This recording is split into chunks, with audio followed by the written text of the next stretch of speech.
Alrighty, what's happening, bunnies? Today we are bringing you a great gameplay, which is a Goblin Assassin composition. It's something that I don't do too often. I usually pair Goblins with Divinity or just go straight Goblins, but in this instance we started off with quite a strong Goblin comp, and therefore we moved into Assassins and paired the two together. You guys will get to see the outcome at the end of the clip, and I really hope you guys enjoy it. We are grinding towards Rook 8 and we're almost there, so I hope you guys do enjoy. If you do, please drop a like and hit that subscribe button, and we will catch you in the gameplay. Enjoy. Alrighty, we are back in. So what's happening, bunnies? And today we've got a ranked gameplay. It is Rook 7, I believe. We're still grinding our way to King. Rook 7 has been tough. We popped into Rook 8 for a while, got knocked back down again, and it's been a tough battle, but it's all good. We are looking this game at an assassin build. It's a Goblin mech assassin, so interesting mix. I've always known that it can be done. I've seen guys play it before. If you get really quick 3 stars in your Goblin mechs, and you can build a nice strong front line just to hold back the front line of the enemy, it means that you can get your assassins to jump into the back and do the DPS. So I'm really hoping that you enjoy this. If you do learn a thing or two, that would be great, and if you have anything to help me grow and improve on my gameplay, please drop a comment and let me know what you guys think. But let's dive straight in there, and we get our Skybreaker and our Heaven Bomber first up, which is great news. If we look at the rest of the teams, there's definitely a Druid comp happening, something on the Warrior line, and we've got 2 Tuskers down there, so probably also a Warrior or a Beast Warrior comp building up. I noticed a lot of creators check out or they scout the lobby quite early on in the creep rounds to determine what the guys are running. It's definitely good because it allows you to understand where guys are going to push in terms of their strategy, but bear in mind also that can change quite substantially from what you initially plan to play as your composition to what you end up playing in the late game can be substantially different. So what we've got there, I saw also a Divinity Mage comp starting up in the lobby, but again, that's likely to change. We've picked up a Taboo Witcher as well, which you'll see on our bench, and we've got a Whisper Seer, so definitely creating the potential for a feathered composition or a feathered druid type build. Druids are generally useful, even if you just have the Whisper Seer for Unicorn and earn some extra econ. Always useful to have, but at this stage we're still running predominantly just basic mech build, and that should hold us through a couple of early rounds.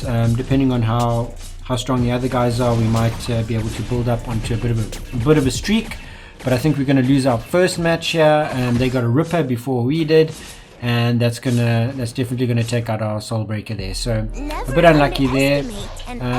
I would like to know how the other guys did. Okay, cool. So nothing heavy, no heavy losses there. We're all sitting still at the high 90s except for Jim at the bottom, and he's sitting on 89, so that's okay.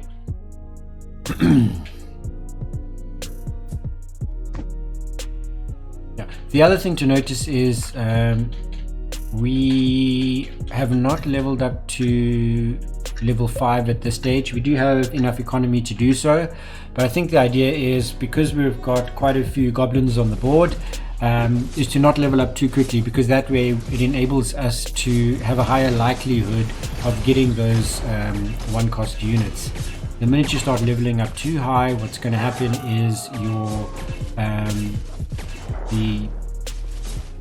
the potential of getting, or the likelihood of getting those pieces decreases the higher your level is.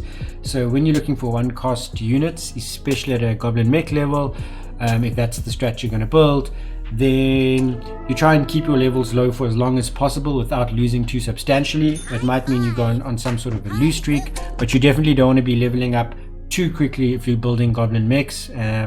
In this instance though, we're pushing more towards the Feather Druid build. You can see we've got the Unicorn on the board, we've got the 2 Taboo Witches. So we could afford to level up, but I think we're focusing more on Econ. You can see that we're the only one with double-digit Econ in the lobby. And what we're going to probably do is next round, once we've earned the interest on this current round, we'll probably level up to level 4. Unless we decide to wait a little bit longer, which will be, you know, solely for the sake of getting more mechs. But at this stage, we just continue on with how we're going.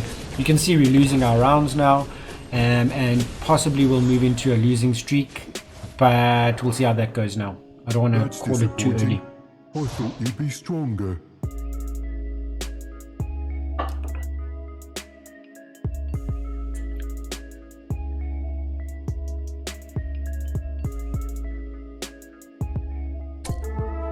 Cool, so we get our Taboo Witcher to 2 stars. I think another thing about this game that was quite interesting was that it's a Rook 7 match, and we were paired up with a King 1 player, so it was a nice opportunity to get some experience by facing a king.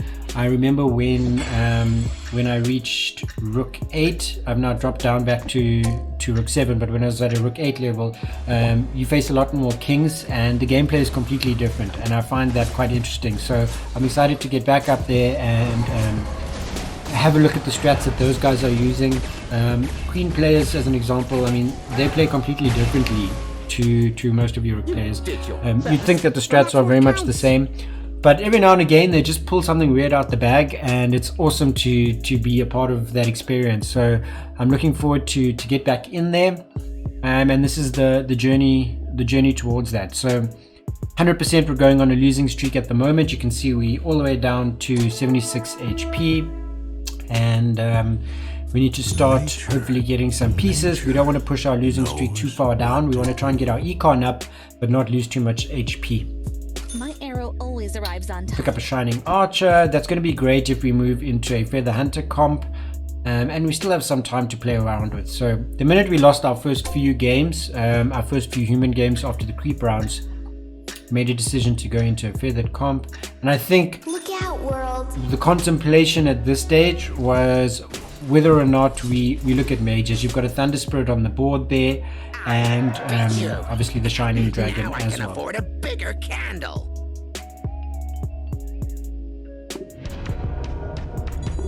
Okay, so we're having a peek at some of the other boards. As you can see, we're losing pretty much on all the boards that we play on. Unfortunately, we won this match, and the reason for that is because the guy we played against was also running a losing streak, and he played it better than we did. So They will be dominated.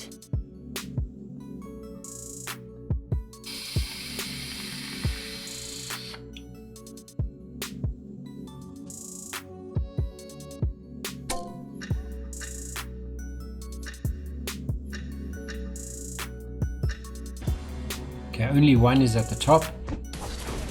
He's undefeated at the moment, so he must be playing something quite strong. And he's only on level 5, so he's running at level 5, but he's undefeated at the moment, so that's quite interesting. We're up against Detroit though at the moment. He is in 5th position, We'll meet again. and he beats us quite substantially.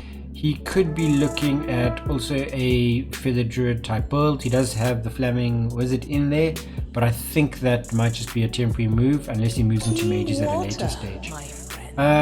Right, so this pickup here of the Spirit is because we do have 2 other assassins. We've got 2 assassins on the bench and one on the board.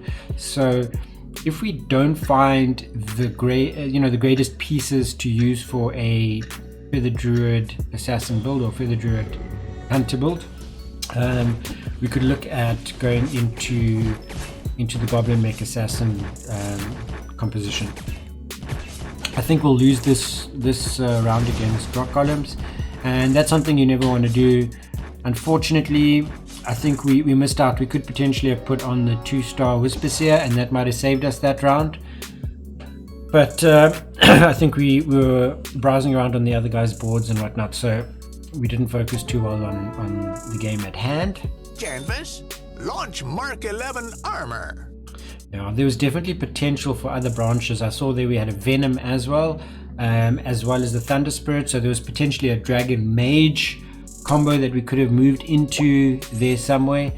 But we skip over that, and you can see we get rid of the Shining Assassin because we need space for our mix. Which means we're definitely going to push some sort of a mix synergy.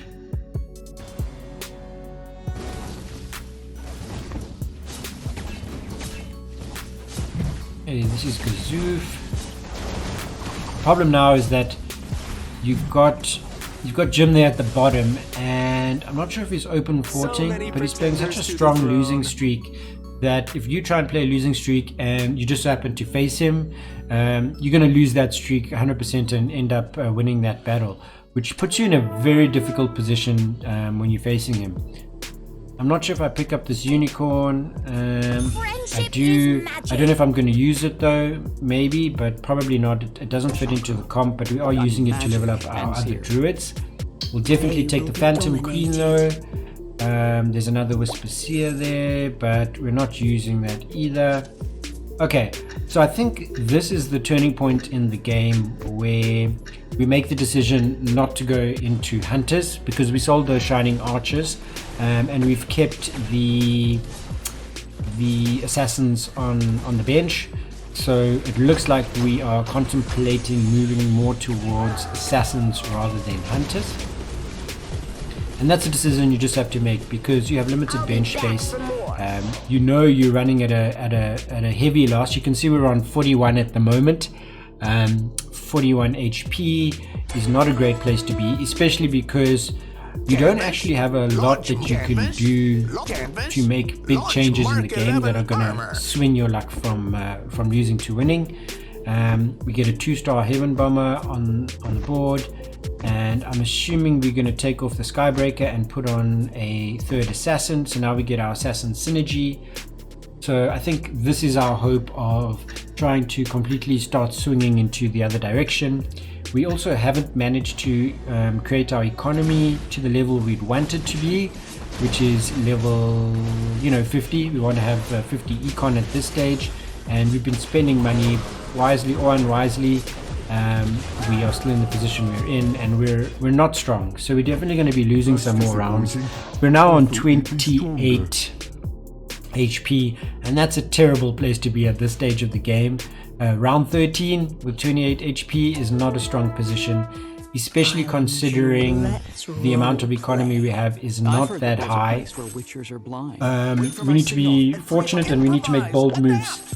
So I think we make the decision now to roll down, and that roll down gives us a really lucky shot there. So we pick up quite a few units to level up, and with only 8 seconds on the board we need to move quickly. We managed to do so, and we picked up a 3-star Heaven Bomber. Now that's going to help us on the front line just from a tankiness perspective. We haven't got items on it as far as I can recall. So it's predominantly going to come down to the tankiness of that unit plus our 2-star Phantom Queen to help swing the direction of this match. You can see we still lost there, but we only lost by 5 or 6 points, and that's better than what we were doing. We were losing, within the teens at every round, and we don't want to be doing that. Get the Strange Egg as well. You can see we missed out on a Dragon Knight there, so again, if we were looking at a dragon comp there, we would have had the Shining Dragon, the Venom, and the Dragon Knight by now, but we decided not to branch in that direction, so we pick up some other units. For the sake of the new comp, we can get rid of those druids because we now are, I think, quite decided in terms of where we're moving. We miss out on the repositioning for the Wolf Pack. We needed to at least get the Phantom Queen on the other side of the Heaven Bomber, and we don't do that, so she goes out quite quickly, which again is another waste. And even though we have the level 3 or the 3-star unit, we're definitely going to lose this. We're going to lose this round, and that again means that we lose out on certain items that we might have potentially gained, and also we're losing unnecessary HP here. So we've lost 4 HP there in a round that we didn't need to lose HP on. We had plenty of 2-star units that we could have utilized to change the outcome of that round, and we could have won it. Okay, that being said, we start picking up some units we decide to roll down, and this is that gamble that you need to play between economy and pieces. We're losing at the point now where we can't afford to wait a couple more rounds to create economy because our HP is sitting in the teens, so not in a healthy position. And I mean, the call really is just to level up, and now we get some more 2-star units on the board. We are sitting on level 6. There's already 3 level 7 players, so we're a little bit behind in terms of leveling up, and potentially next round we could level up to level 7. But we win our first match, and that is great news, because if we continue to lose there, I think we would have been out this game. We would have completely lost. We would have come in last position. Okay, that was against Jim though, so he is second from the bottom. So although we won that, it's not necessarily the most convincing of wins. We will definitely need to roll down though. We do get our level 3 taboo, and that's going to start changing the game. A level 3 taboo, which is always a useful piece to have on the board, and with the other level 3 piece that we have there, the Heaven Bomber, that's going to help us on the front line quite substantially. Okay, so we're going to roll down now all the way to the end. We do get a Shining Assassin. That's going to be key for us. If we're playing Goblin Assassin, we need a strong assassin team. So between the Shadow Crawler and the Shining Assassin, you're running the right strat. So I'm quite happy with that decision. We will lock that in, and we'll get that onto the board as soon as possible. You see we won another match there, that is against Detroit, but he's also quite low on the bottom of the log, so we can't be overly excited about that. We now need to start watching how we fare against some of the top guys in the lobby.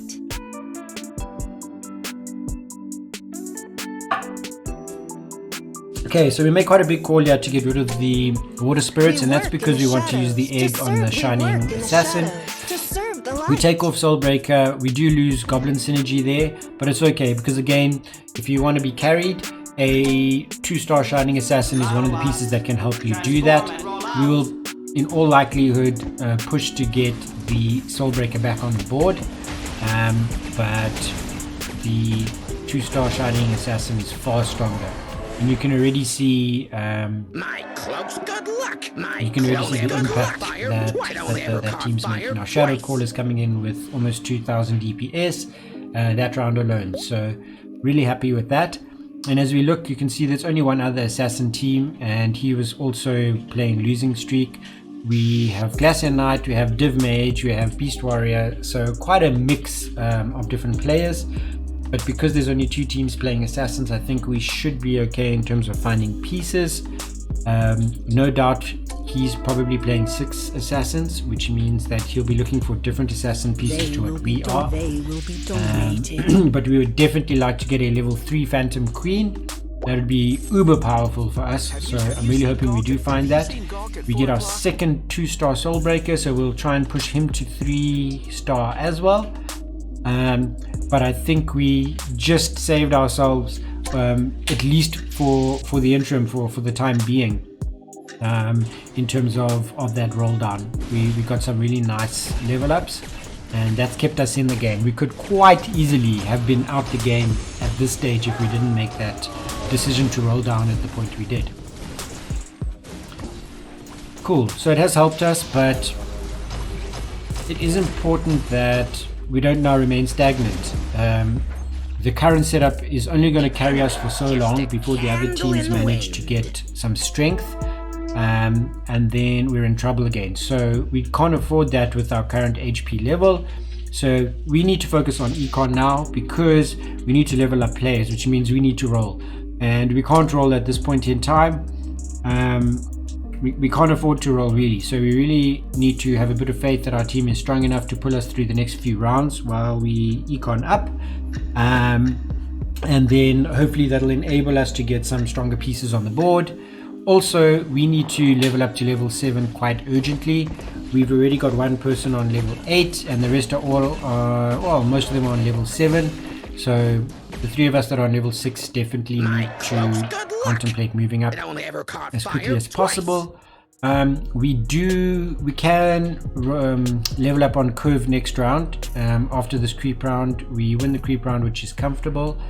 But now we're 8 out of 16, so we need to make a decision. Do we use the money to roll up? It's going to cost us 10, and I think we do. Yes, we do. And we can either put on the Soul Breaker or the Phantom Queen, but Phantom Queen's got much heavier DPS, so that's definitely what we want to look at. And you can see we can combine and get an attack increase of 30, and we put that on the Shining Assassin because she's going to carry us through the next few rounds. Alright, so here's an interesting comp. This is a sort of hybrid ranged mage comp, which will probably turn one direction or the other as time progresses. But you can see as we're checking on the other screens as well, we're winning our matches now, so we're in a much better position than we were in, even though we're not the highest level on the board. We've got some quality players, so we're the only ones with 3 stars. Oh, I lied to you, there's one 3-star, I think it's a Red Axe Chief, the guy in first position, and that's probably what's carried him there. But we have 2 3-star units, and that's hopefully going to carry us a little bit further just until we can up our game. We did do the level up, so now we really need to focus on economy. If we don't have econ, this game is over for us.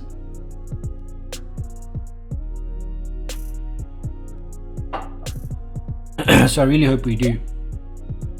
Okay, let's see. Glacier Knight, Divinity Mage, Goblin Mech Mage. So that's also an interesting comp. That's only one. Only one is running a Goblin Mech Mage, which is also popping up every now and again. I'm starting to see it more and more in the lobbies. But I think, yeah, it's one of those that you really have to get right. You have to play it quite carefully. So maybe it's something I'll experiment on and try and get a video up for that. Let's see how it goes.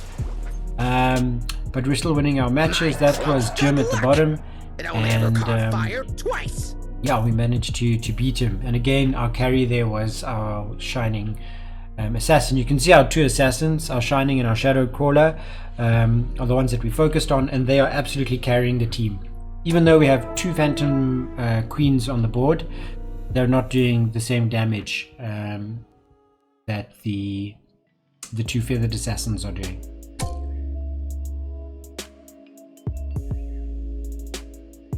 Okay, so we need to start thinking end game. We've only got 2 mechs on the board. We will have the other Goblin on, so then we'll have sort of a 3 stack of Goblins. And then we've got Taboo Witcher, which means we have space for more assassins. We'll probably need to look at going a 6 assassin route.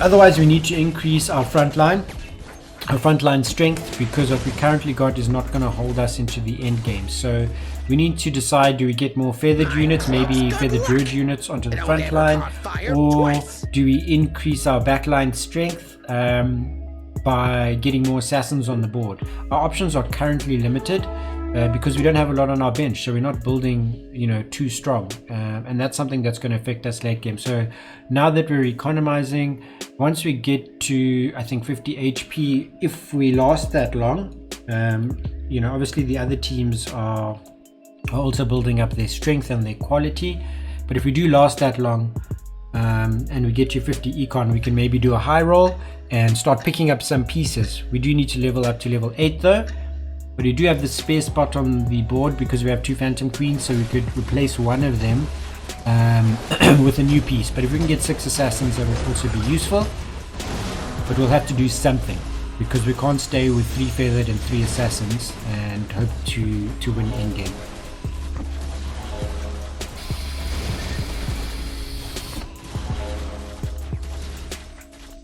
So that was a pretty close game. This is a good example of where the quality of our pieces carried us through. I think the composition that the other team had was stronger, but we had higher quality pieces, and that carried us through the match. Nothing is true. Everything. Okay, so we've picked up this piece. and we've decided to level up to level 8. I think it's a bit of a risky move as well, but we do get our Goblin synergy back. I don't think it's substantial. You know, it's a slight HP increase, and that's not really going to affect us too much, but it's one step closer towards our 6 Goblin synergy. And I think the idea is we're trying to maintain our win streak.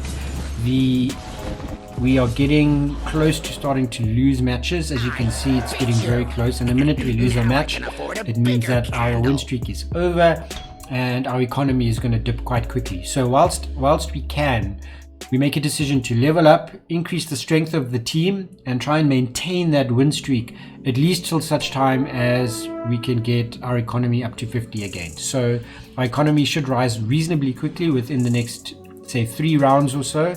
If we don't spend anything, we could probably be at 50, and that's where we want to be. We're on the 10 streak now. I think it was 10 streak or 8 streak. So and you can see a lot of the teams are losing HP as well, so we're starting to slowly climb up the ladder. The guys at the top are running very low econ at the moment. They don't have a win streak going either, so they're not necessarily in the best position as it currently stands. Although they have some HP to work with, they don't have economy, so unless they've already got a team built, they're going to be in trouble towards the late game. But they would potentially already be on a winning streak if they did have teams built. So my logic tells me that they could be in trouble. We have Travolta on 52 HP, but he's now lost a match and he's now sitting on 10 HP. So although he had 52 econ, he's in trouble from an HP perspective. Okay, Jim was also running assassins, so if he gets knocked out, it means that we'll have a lot more in the pool to work with. So let's hope that happens. And there's a Phantom Queen, so that'll definitely contribute towards our game. And I don't know if we should have rolled there. We either need to go all in or all out. So I think we're going all in here. We stop at 20. So that means we're not going to hit 50 as soon as we wanted to. But that's okay. We pick up a Lord of Sand, and that's a powerful unit to have late game if you manage to level him up and maybe get an item or 2 on there. And we're facing only 1 on their board as well. They've got no econ. But Detroit, and we just spoke about this now, Detroit is now on a winning streak. So he managed, although his econ is low, he managed to get the comp that he wanted. And that means that he's in a strong position. So we need to be careful of him. And we could lose our first matchup, but I'm hoping that Shining pulls through because she is such an OP character, and she is. So great, we're now officially on the 10 streak, and we were really close to going out, so I'm quite happy with where we are, and we're moving closer to our 3-star Skybreaker, and that'll help us to have the team that we want for endgame. I think the differential or the medium between, you know, the two, the high and low of the lobby is actually quite small. So you've got 34 at the top and 10 at the bottom. So there's only a 24 difference between first place and last at the moment, and that means that the teams are actually quite closely competitive, which is good for us. This is going to be a tough battle. In all likelihood, we will lose this. And we do. Luckily, it's not a substantial or heavy loss, so we do lose the losing streak, which is unfortunate. The win streak, which is unfortunate. It also knocks our HP down to 14. That's a bit of a tough hit for us, so we want to make sure that we don't allow that to happen too often again, which again means we need to make some big plays here. We've got 2 options. We can roll on curve, and we can roll down and try and pick up some important pieces and level up our quality, or we can go and push for level 9 and get another piece onto the board. But now that we've rolled down, we won't have the economy to do that, and so we have to make a call here, and I don't know if we're going to lock that. We'll see now. We might lock the Lord of Sand so we can get him to level 2. But we're now facing Detroit, and he's in 2nd place. You can see people have not been running great economy, so economy is a problem across the board. I actually think we have the highest economy, and we have had for a while, so that's a good place to be. And and Jim is out. So Jim was the other player who was running assassins, and that's good news for us because it means that our pool is growing. So hopefully next round we have access to more of the assassins, and that's going to make a substantial difference. But Detroit's shining assassin beats ours, and that's unfortunate. This is great news because we can use our strange egg to get our level 3 Phantom Queen, and that's definitely going to make a difference because now we can increase the power of our front line with the other level 2 Skybreaker. We decided not to take the other Lord of Sand, and I'm not sure why. I think we're focusing more on getting quality rather than more pieces on the board because we don't have the econ to do that, and we get that right. So we're very fortunate there to find that level 3, and I think it was a bit of a misplay to spend all the cash on a creep round. But if you look at the HP on the lobby at the moment, it's really close. You can go out literally on any round. So we could lose anybody at any time now, even only one. I mean, I've been hit for more than 20 HP in a round before. So literally anyone in the lobby right now could go out within one round, and and that would be quite unfortunate. So we are in no position to be conservative with any of our decisions. It's sort of go big or go home at this stage, and so we now have to just play with what we get. And this is our level 3 Soulbreaker, which is good news because it allows us one more piece, and that's 5/6 on the assassin. So we're one short of a 6/6 assassin build, and that'll really help us because our critical hit ratio will improve substantially. Okay, so now we're up against Love. I don't know if we played him yet, but he's got a strong team because he's playing Knights. So Knights are always tricky with that shield of theirs. I think again it is a stronger comp, but I'm hoping that the quality of our players pulls us through a bit more. It's going to be extremely close, and I think we are going to lose it. Okay, I thought we might just sneak through there with the Shining Assassin, but a bit unfortunate. Luckily, it was a low HP loss, and we will take that any day. So we make an interesting call there. We could have had two-star Shadow Crawlers, but instead we go for the 2-star Lord of Sand, and I think that's because we know we want 6/6 assassins.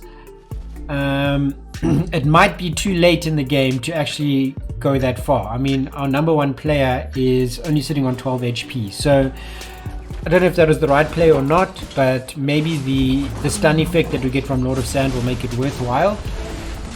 I guess we'll only find out in the late game. So we're playing Detroit at the moment, and we're actually playing only one on their board as well. So that should be interesting to check out. And we beat him. So only one is out. So we definitely beat him, and we beat him quite hard because he had 12 HP. So we beat him by more than 12 points.